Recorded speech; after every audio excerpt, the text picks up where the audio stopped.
வணக்கம் ஃப்ரெண்ட்ஸ், இன்றைக்கி நம்ம பார்க்க போகிற video DAV DZ 840K complaint பார்த்தீங்கன்னா நோ ஆடியோ. இந்த மாதிரி ஹோம் தேட்டரில் ஆடியோ வரல அப்படின்னும் போது முதல்ல நம்ம அதை டிவியில் கனெக்ட் பண்ணி டிவியில் வருதா அப்படின்னு செக் பண்ணிக்கணும்.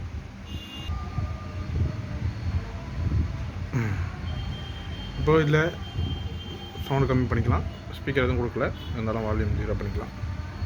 இப்போ டிவியில் கொடுத்துருக்கேன்.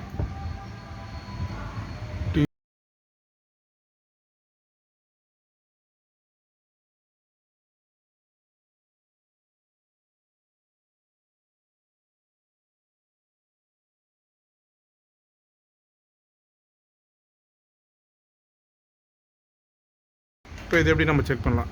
மேக்ஸிமம் பார்த்தீங்கன்னா ஆடியோ வரல அப்படின்னும் போது நம்மளுக்கு புஷ் பவர் ப்ராடக்ட் போகும், ஆடியோ செக்ஷன் ஏதாவது ஃபால்ட்னா. பட் இதில் அந்த ப்ராப்ளம் இல்லை.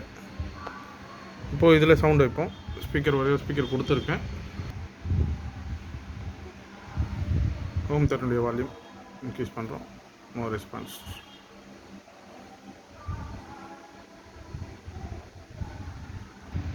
இந்த மாதிரி ஆடியோ செக்ஷன் ஃபால்ட் இருக்குது, புஷ் பவர் ப்ராடக்ட் இருக்குது. இந்த மாதிரி சமயத்தில் நம்ம நார்மலாக மீட்டர் எடுத்து கிரவுண்டு ஒரு ஸ்க்ரூ கட்டிட்டு அதில் எதாவது கொடுத்துடலாம். Test proper. ஒரு ஸ்பீக்கர்னுடைய அவுட்புட் சரௌண்டாக இருக்கட்டும், ஃப்ரண்ட் லெஃப்ட் ரைட்டு அப்புறமா சப்பு எல்லாத்துலேயுமே பார்த்தீங்கன்னா ஒரு பாயிண்ட்லேயும் வச்சு ஏதாவது வோல்டேஜ் வருதான்னு செக் பண்ணும் ஆன் கண்டிஷனில். பட் இதில் பார்த்தீங்கன்னா 66 ohms காமிக்குது. செட்டு ஆன் கண்டிஷனில் இருக்குது.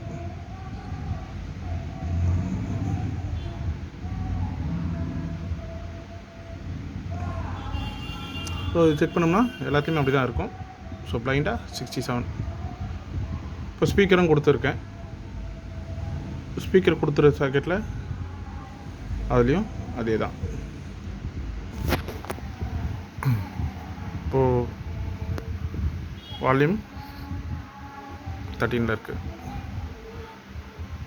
இப்போ வால்யூம் 0 பண்ணலாம். 0 பண்ணும்போது 67 ohms. ஸோ நம்ம செக் பண்ணுற ப்ரொசீஜர் பார்த்திங்கன்னா மேக்ஸிமம் இந்த மாதிரி செக் பண்ணிட்டோம் அப்படின்னா நம்மளுக்கு ஒரு நல்ல ஒரு ஐடியா கிடைக்கும் எந்த செக்ஷன் ஃபால்ட் இருக்கும் அப்படின்றது.